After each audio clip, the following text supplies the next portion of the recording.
का पेपर है उसमें वेरी फर्स्ट टॉपिक में तो हमें यही पढ़ना है कि हिंदी भाषा का किस तरीके से उद्भव हुआ, यानी किस तरीके से हिंदी ने एक भाषा का रूप धारण किया।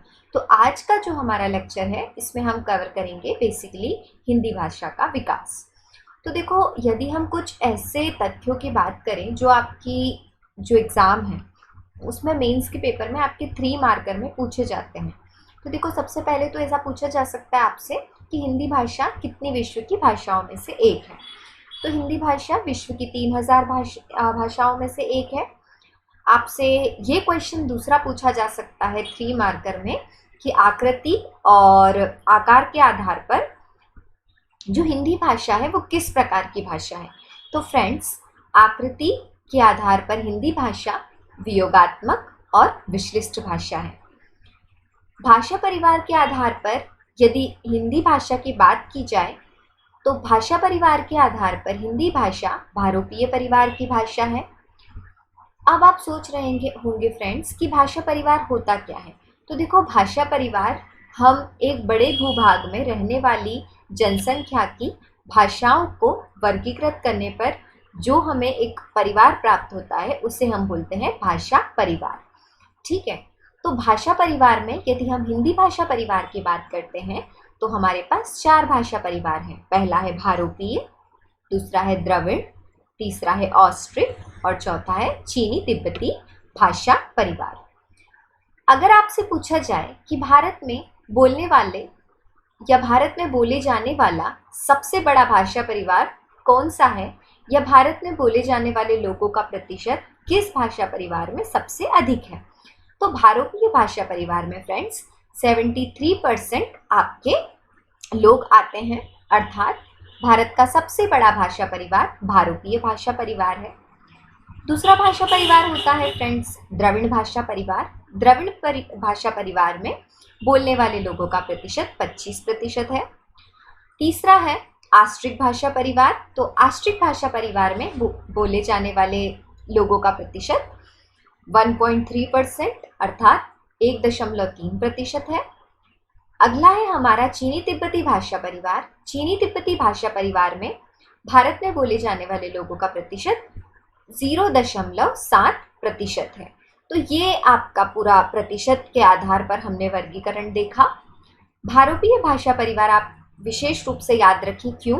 क्योंकि आपके 3 मार्कर के जो क्वेश्चन आते हैं, जो 3 अंकों का आपका जो प्रश्न होता है उसमें पूछा जाता है कि भारोपीय भाषा परिवार में कितने प्रतिशत लोग आते हैं, भारत जो हिंदी भाषा है वो कौन सी भाषा परिवार का भाग है। तो आपको ये दोनों बातें याद रखनी होगी कि हिंदी भाषा भारोपीय भाषा परिवार का आपका एक भाग है और इसमें 73% लोग इस भाषा परिवार के अंतर्गत सम्मिलित किए जाते हैं।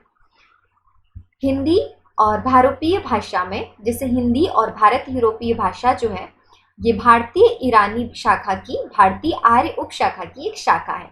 तो अगर आपसे ऐसा क्वेश्चन पूछा जाए कि हिंदी की जो ये भारोपीय भाषा है ये किस भारतीय आर्य की भाषा की एक उपशाखा है, तो आपको ये याद रखना है कि जो भारोपीय भाषा है ये भारतीय ईरानी शाखा की एक उपशाखा है। तो यदि हम बात करें भारतीय आर्य भाषा का विभाजन, तो दोस्तों भारतीय आर्य भाषा अर्थात भारत की जो पुरानी भाषा से अब तक की भाषा है उसको हम किस तरीके से विभाजन करते हैं, तो इसे हम 3 कालखंडों में विभाजित करते हैं। पहला है प्राचीन भारतीय आर्य भाषा, दूसरा मध्यकालीन भारतीय आर्य भाषा, तीसरा आधुनिक भारतीय आर्य भाषा। यदि हम बात करें प्राचीन भारतीय आर्य भाषा की तो इसका प्रयोग काल अर्थात जिस समय यह भाषा बोली जाती थी वो है हमारा 1500 ईस्वी पूर्व से 500 ईसा पूर्व तक। इसके अंतर्गत जो भाषाएं सम्मिलित की जाती है फ्रेंड्स वो है वैदिक संस्कृत एंड लौकिक संस्कृत। दूसरा है हमारा मध्यकालीन भारतीय आर्य भाषा। तो इसके अंतर्गत आपका जो प्रयोग काल है वो है 500 ईसा पूर्व से 1000 ईस्वी तक। इसके अंतर्गत जो भाषाएं सम्मिलित की जाती हैं वो है आपकी पाली, प्राकृत एंड अपभ्रंश भाषा। तीसरा भाषा परिवार है हमारा आधुनिक भारतीय भाषा परिवार। इसका प्रयोग काल दोस्तों 1000 ईस्वी से अब तक का माना जाता है। इसके अंतर्गत जो भाषाएं सम्मिलित की जाती है वो हिंदी और हिंदीतर भाषाएं हैं, अर्थात बांग्ला, उड़िया, असमिया, गुजराती, राजस्थानी, मालवी, मारवाड़ी, ये सारी भाषाएं जो हैं ये हिंदी और हिंदीतर भाषा के अंतर्गत सम्मिलित की जाती है। तो ये सारे जो क्वेश्चन थे फ्रेंड, ये आपके जो 3 मार्कर के क्वेश्चन आते हैं हमारे हिंदी के पेपर में, उसमें आपसे 1 लाइनर के अकॉर्डिंग पूछे जा सकते हैं। तो ये सारा फैक्चुअल डेटा आपके लिए इम्पोर्टेंस रखता है, आपको इसे याद करना होगा। हिंदी भाषा के विकास क्रम की यदि हम बात करते हैं फ्रेंड्स, तो हिंदी की जो जननी भाषा है जिससे हिंदी भाषा का उद्भव हुआ है वो संस्कृत भाषा कहलाती है। संस्कृत भाषा पहले पाली भाषा में परिवर्तित हुई, पाली भाषा से प्राकृत में परिवर्तित हुई, प्राकृत से वह अपभ्रंश में परिवर्तित हुई, अपभ्रंश से अवहट्ट में परिवर्तित हुई और अंततः हिंदी भाषा का रूप उधारण किया गया। तो हिंदी भाषा का आरंभ यदि हम माने तो हिंदी भाषा का हम आरंभ मानते हैं अपभ्रंश से। यदि आपको इसका क्रम याद रखना हो तो आप ऐसे याद रखेंगे, सबसे पहले संस्कृत भाषा थी, उसके उपरांत पाली भाषा, प्राकृत भाषा, अपभ्रंश भाषा, फिर आ गई आपकी अवहट्ट भाषा और अवहट्ट भाषा के तदोपरांत हम देखते हैं प्रारंभिक हिंदी भाषा का उद्भव हो जाता है। तो हिंदी भाषा का विकास का देखो हमने यहाँ पर एक बनाया है उद्भव का विकास क्रम कि संस्कृत से पाली में परिवर्तन, पाली से प्राकृत में, प्राकृत से अपभ्रंश, अपभ्रंश से अवहट्ट और फिर आपकी प्रारंभिक हिंदी की उत्पत्ति हो गई। तो हमें जो याद रखना है, हमें अपभ्रंश से याद रखना है और अपभ्रंश से आपका क्वेश्चन आता भी है हिंदी के पेपर में MPPSC मेंस के। तो देखो फ्रेंड्स, अपभ्रंश का विकास हुआ था 500 ईस्वी से 1000 ईस्वी के बीच। अपभ्रंश में जो साहित्य लिखा गया है उसका काल है 8वीं सदी से 13वीं सदी तक। अपभ्रंश के यदि हम शाब्दिक अर्थ की बात करें दोस्तों, तो अपभ्रंश का शाब्दिक अर्थ होता है पतन, अर्थात किसी चीज का पतन होना। परंतु साहित्य के आधार पर अपभ्रंश हम मानते हैं कि प्राकृत भाषा से विकसित भाषा का विशेष साहित्य जो है उसे हम कहते हैं अपभ्रंश। अपभ्रंश के प्रमुख रचनाकार की यदि हम बात करें दोस्तों, तो अपभ्रंश के प्रमुख रचनाकार है स्वयंभू। इन्हें अपभ्रंश का वाल्मीकि कहा जाता है। इनके अतिरिक्त जो अन्य रचनाकार हैं वो है धनपाल, पुष्पदंत, सहरपा, कहंडपा। आपको सारे ही रचनाकारों को याद रखने की आवश्यकता नहीं है, आप स्वयंभू याद रखें क्योंकि अपभ्रंश का वाल्मीकि आपसे 3 मार्कर में पूछा जाता है। इसके बाद यदि हम बात करें कि किस तरीके से अपभ्रंश से आधुनिक भाषा या आर्य भाषाओं का विकास हुआ, तो देखो दोस्तों, अपभ्रंश के जो भेद हैं, तो अपभ्रंश के जो विभिन्न भेद हैं उन्हीं से आधुनिक भारतीय आर्य भाषा का उद्भव हुआ है। तो यदि हम बात करें सोरसेनी भाषा से किन हिंदी भाषाओं का विकास हुआ है, तो सोरसेनी भाषा में से आपका विकास हुआ है पश्चिमी हिंदी, राजस्थानी, गुजराती और कौरवी भाषा का। अर्धमागधी आपका जो दूसरी अपभ्रंश भाषा है, इससे हमारी पूर्वी हिंदी विकसित हुई है। ये आपसे 3 मार्कर में पूछा जाता है कि सोरसेनी भाषा से कौन सी आधुनिक भाषा का उद्भव हुआ है, अर्धमागधी से कौन सा हुआ है, मागधी से कौन सा हुआ है। तो हमने इस लेक्चर में उन्हीं सारे तथ्यों को हमने सम्मिलित किया है जो हमारे क्वेश्चन के अकॉर्डिंग पूछे जा सकते हैं या हमारे 3 मार्कर के क्वेश्चन बनते हैं हमारे पेपर 5th के अकॉर्डिंग। तो पहला जो भेद है सोरसेनी से जो आधुनिक भाषा आर्य भाषा बनी है वो अभी हमने इस बात पर चर्चा की कि इससे बनी है आपकी पश्चिमी हिंदी, राजस्थानी और गुजराती। अर्धमागधी से आपकी आधुनिक आर्य भाषा जो बनी है वो कहलाती है आपकी पूर्वी हिंदी, जो आपके बिहार के पूर्व वाले क्षेत्र में मुख्यतः बोली जाती है। हमारी अगली आर्य जो अपभ्रंश भाषा है वो है मागधी। मागधी का जो आधुनिक आर्य भाषा है वो है बिहारी, उड़िया, बांग्ला एंड असमिया भाषा। जो हमारी अगली आर्य भाषा है वो है खस भाषा की जो आपकी आधुनिक आर्य भाषा है वो है पहाड़ी भाषा। ये सोरसेनी से प्रभावित भाषा है। हमारी अगली आपकी जो अपभ्रंश भाषा है वो है ब्राचड़ से जो आधुनिक आर्य भाषाएं बनी है वो है पंजाबी एंड सिंधी। पंजाबी और सिंधी दोनों ही भाषाएं आपकी सोरसेनी भाषा से प्रभावित भाषाएं हैं। हमारी अगली अपभ्रंश भाषा है महाराष्ट्री से जो आपकी आर्य भाषा का उद्भव हुआ है, जिसे हम आधुनिक भारतीय आर्य भाषा कहते हैं, वो है आपकी दोस्तों मराठी आर्य भाषा। आपको ये 3 मार्कर के अकॉर्डिंग याद रखना है। और मुख्यतः यदि हम बात करें तो जो पिछली आपकी जो एग्जाम से पूछा गया है वो मुख्यतः शौर सैनी मागधी भाषा से पूछा गया है। इसके उपरांत अगर यदि हम बात करें तो अपभ्रंश के बाद हम पढ़ते हैं अवहट्ट। तो अपभ्रंश भाषा का जो विकृत रूप है वो कहलाता है आपका अवहट्ट भाषा। आपको ज़्यादा इसके डीप में जाने की ज़रूरत नहीं है, क्योंकि हिंदी हमारी वैसे तो मातृभाषा है, तो हम इसका बहुत सारा पोर्शन जो है वो हम ऑलरेडी हमें बहुत अच्छे से कर लिया है। जो कुछ ऐसा इसका जो ऐसा भाग है जो हमारे लिए कठिन है, जिसमें हमें स्कोर करना, उन्हें हम यहाँ पर देखेंगे। तो हमें सिर्फ चीज़ों को स्मरण रखना है, मतलब हमें इन बातों को याद रखना है, हमें ज़्यादा डीप में नहीं जाना है। क्यों? क्योंकि हमें सिर्फ हमारी एग्ज़ाम क्लियर करना है, हमें इसमें कोई विदुषी नहीं बनना है हिंदी का जो हमारा विषय है उसमें। तो देखो, अवहट्ट जो है भाषा, तो अपभ्रंश भाषा का जो विकृत रूप कहलाता है उसे हम कहते हैं अवहट्ट भाषा। अवहट्ट भाषा को ऐसा भी कहा जाता है दोस्तों कि अवहट्ट भाषा जो है ये अपभ्रंश का भी अपभ्रंश है। अर्थात जो आपकी संस्कृत, पाली, प्राकृत भाषाओं में जो आपके परिवर्तन हुए और उस परिवर्तन से जो अपभ्रंश भाषा निर्मित हुई, तो अपभ्रंश भाषा को जब विकृत किया गया तो उससे बनी है आपकी अवहट्ट भाषा। तो अवहट्ट भाषा को हम क्या बोलते हैं कि अपभ्रंश और आधुनिक भारतीय जो आर्य भाषाएं हैं उनके बीच का जो संक्रमण काल भाषा है वो आपकी अवहट्ट भाषा है। कालखंड के आधार पर, अर्थात किस काल में अवहट्ट भाषा का प्रयोग किया जाता था, तो ये जो काल है ये आपका 900 ईस्वी से 1100 ईस्वी तक का काल है। साहित्यिक प्रयोग, अर्थात जिस काल में साहित्य में अवहट्ट भाषा का प्रयोग किया जाता था, तो अवहट्ट भाषा को 14वीं सदी में आपकी साहित्यिक भाषा के रूप में प्रयोग में लिया जाता था। तो अब आ जाती है हमारी हिंदी, जो कि हमारा मुख्यतः एक विषय है। तो हिंदी भाषा आपकी जो उद्भव हुआ है हिंदी भाषा का, ये अवहट्ट और अपभ्रंश भाषा के बाद हुआ है। यदि हम इसकी उत्पत्ति की बात करें दोस्तों, तो देखो इसमें ऐसा रहा कि जब भारत में विदेशी आक्रांताओं का आगमन हुआ तो उसके साथ क्या हुआ, जब ईरानी लोग भारत में आए तो भारत का जो हमारा उत्तरी पश्चिमी शोर है, जो कि हमारा सिंधु नदी का तट कहलाता है, तो वो वहाँ पर आकर बसे।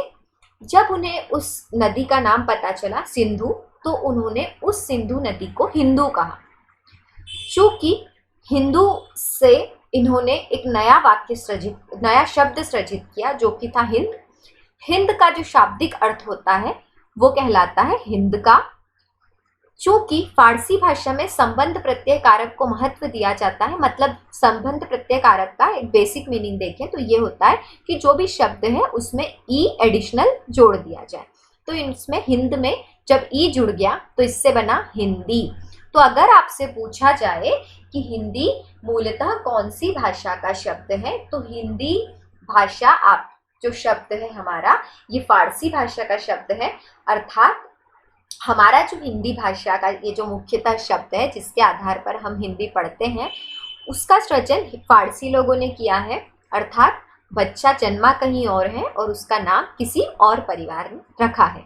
इसी के आधार पर आप याद रखें कि हिंदी भाषा का जो आपका शब्द है हिंदी, जिस पर मूलतः हम हिंदी बोलते हैं, ये कौन सी भाषा का शब्द है, ये फारसी भाषा का शब्द है। ये आपसे 3 मार्कर के जो हमारे क्वेश्चन होते हैं उसमें विशेषतः पूछा जा सकता है। यदि हम बात करें हिंदी प्रदेश या हिंदी भाषा को कितने उपभाषाओं और बोली में विभाजित किया गया है, तो आपके हिंदी भाषी प्रदेश जो हैं उन्हें 5 उपभाषाओं में विभाजित किया गया है और हिंदी भाषी क्षेत्र को हमने 17 बोलियों में विभाजित किया है। आप याद रखें, ये भी 3 मार्कर में पूछा जाता है कि हिंदी भाषा को कितनी उपभाषाओं में विभाजित किया गया है। आप याद रखेंगे कि हिंदी भाषा को 5 उपभाषाओं में विभाजित किया गया है और आपकी हिंदी भाषा को 17 बोलियों में विभाजित किया गया है। हिंदी भाषा के बाद हमारी अन्य भाषा है जो है ब्रज भाषा। तो ब्रज भाषा का यदि हम बात करें कालखंड या किस विशेष काल में इसे साहित्य भाषा में प्रयोग में लिया जाता था, तो जो ब्रज भाषा का काल है दोस्तों, ये 16वीं सदी से आपकी 17वीं शताब्दी तक माना जाता है। यदि हम बात करें तो आपका जो उत्तर प्रदेश का क्षेत्र है, वहाँ आज भी ब्रजभाषा चलन में है।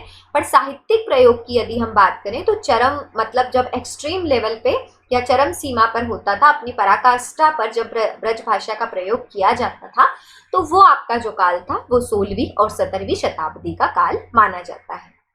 इसका प्रारंभिक प्रयोग माना जाता है पुरानी हिंदी के आसपास ही हमने ब्रजभाषा का प्रयोग शुरू किया था।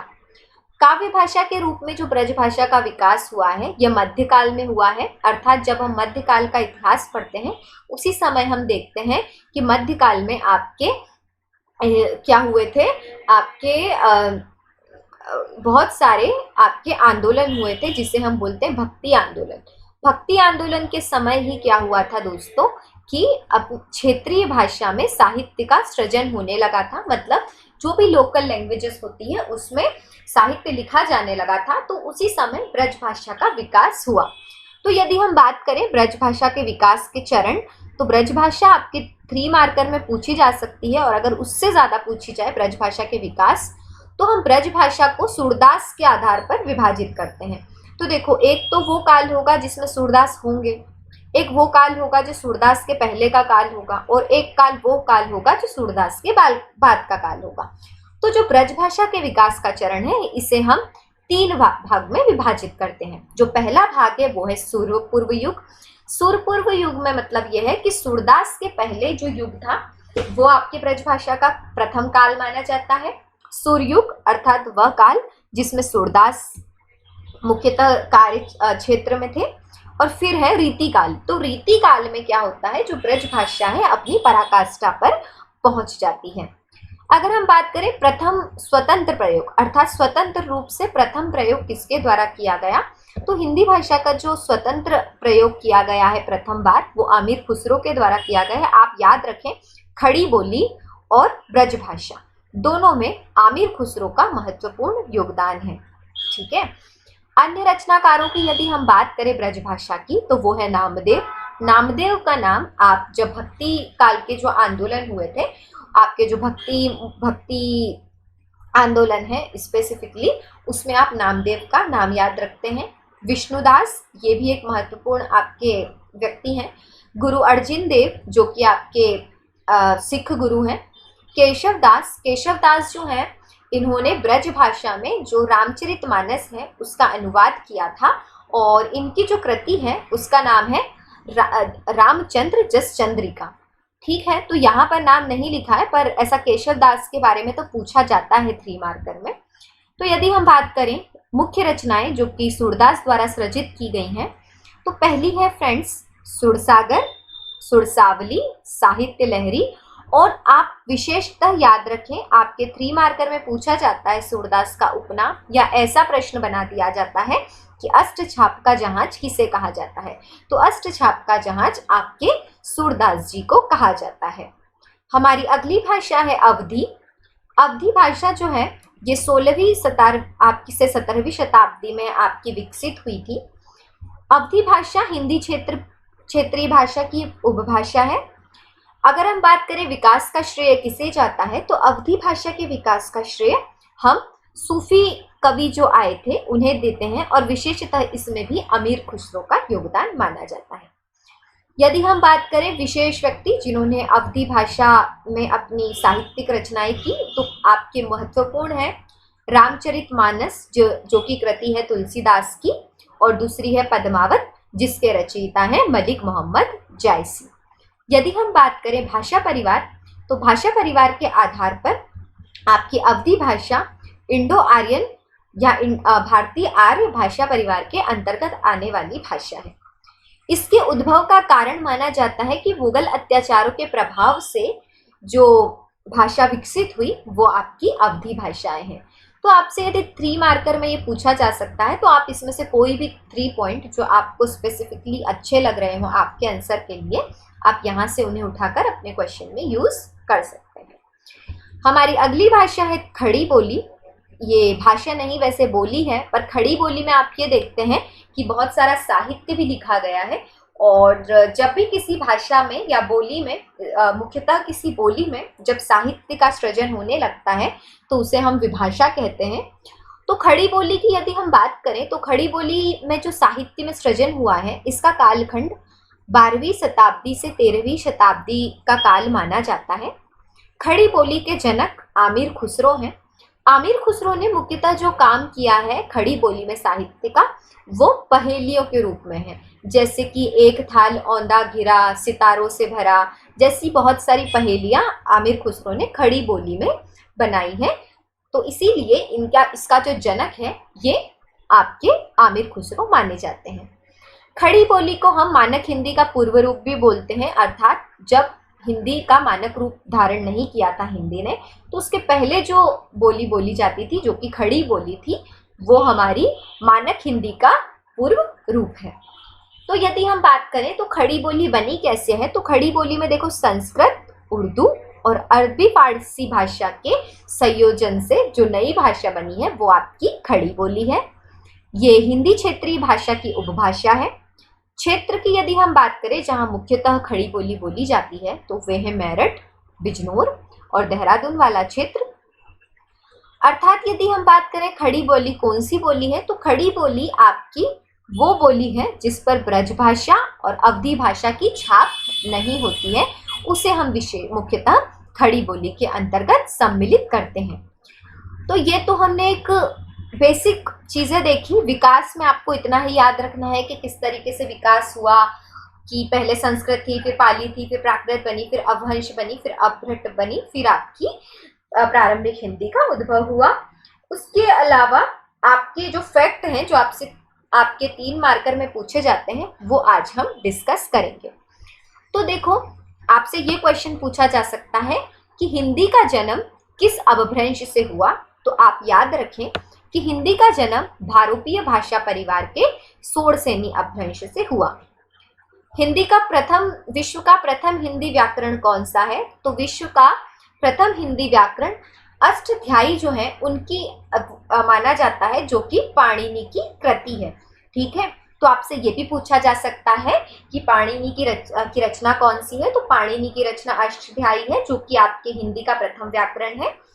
या आपसे इस रूप में भी पूछा जा सकता है कि अष्टाध्यायी किसकी रचना है, तो आपको दोनों ही रूपों में याद रखना है कि अष्टाध्यायी पाणिनि की रचना है और ये विश्व का प्रथम हिंदी व्याकरण है।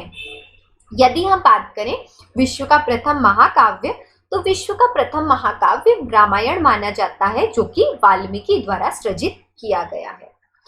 आपसे पूछा जाए व्याकरण के जानकार किसे कहा जाता है, तो व्याकरण के जानकार वैरायण कहलाते हैं।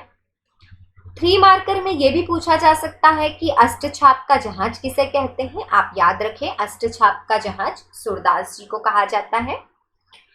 भारत की प्रथम देश भाषा कौन सी है, तो भारत की प्रथम देश भाषा आपकी प्राकृत भाषा कहलाती है। जैन साहित्य किस भाषा में सृजित किया गया है, जैन साहित्य आपका प्राकृत भाषा में सृजित किया गया है और बौद्ध साहित्य आपका पाली भाषा में सृजित किया गया है। आपसे यदि पूछा जाता है कि अपभ्रंश का शाब्दिक अर्थ बताइए, तो आप बताएंगे अपभ्रंश का जो शाब्दिक अर्थ है वो है भ्रष्ट या पतित। अपभ्रंश के प्रथम कवि कौन है, तो अपभ्रंश के प्रथम कवि कहलाते हैं आपके स्वयंभू, जिन्हें हम अपभ्रंश का वाल्मीकि भी कहते हैं। अपभ्रंश का पाणिनि अर्थात जिन्होंने अपभ्रंश का व्याकरण सृजित किया वो है हेमचंद्र। अवहट्ट की प्रसिद्ध रचना आपसे पूछी जा सकती है। अवहट्ट की प्रसिद्ध रचना है पदावली। हिंदी का वाल्मीकि सहरपा को कहा जाता है, और ये आपसे विशेषतः पूछा जा सकता है आपके 3 मार्कर में कि हिंदी का वाल्मीकि किसे कहा जाता है। हिंदी का वाल्मीकि आपके जो सहरपा हैं उन्हें कहा जाता है। तदुपरांत ऐसे भी क्वेश्चन बन सकते हैं कि राजाओं की प्रशंसा हेतु जो काव्य लिखा जाता था उसे क्या कहा जाता था, तो जो राजाओं की प्रशंसा या राजाओं की प्रशस्ति हेतु जो आपके काव्य सृजित किए गए हैं उन्हें हम रासों से हम उन्हें मुख्यतः चिन्हित करते हैं। तो इसमें यदि हम मुख्यतः उदाहरण की बात करें तो आपका जो मुख्य कृति है वो है पृथ्वीराज रासो। पृथ्वीराज रासो हम हिंदी का प्रथम महाकाव्य मानते हैं और इसकी रचना की गई है आपके चंदर बरदाई द्वारा। अन्य जो आपकी राजा की प्रशस्ति हेतु रचना है वो है हमीर रासो। आप दोनों ही याद रखें। वैसे विशेषतः पृथ्वीराज रासो महत्वपूर्ण है क्योंकि ये आपकी पिछली एग्जाम्स में भी पूछा गया है। हिंदी का पाणिनि, तो हिंदी के पाणिनि कहलाते हैं पंडित कोमाता गुरु प्रसाद एंड पंडित किशोर प्रसाद वाजपेयी। तो ये था हमारा आज का लेक्चर फ्रेंड। आज के लेक्चर में हमने हिंदी का विकास और हिंदी से जुड़ी जो भी भाषाएं हैं जो आपके 3 मार्कर में पूछी जाती है, आपके मध्य प्रदेश का जो आपका मुख्य परीक्षा है उसके पेपर 5th में, वो आज हमने कवर किया। हमारे नेक्स्ट वीडियो में हम राजभाषा के बारे में चर्चा करेंगे, जिसमें हमारे जो मुख्य विषय होंगे वो होंगे राजभाषा, बोली, भाषा, विभाषा, उपभाषा और किस तरीके से आपकी हिंदी को राज्यभाषा का दर्जा प्रदान किया गया। अगर आपको ये लेक्चर अच्छा लगता है फ्रेंड तो आप हमारे चैनल को सब्सक्राइब कर सकते हैं, लाइक कर सकते हैं और अपने दोस्तों के साथ शेयर कर सकते हैं। तो आज के लिए इतना ही। धन्यवाद।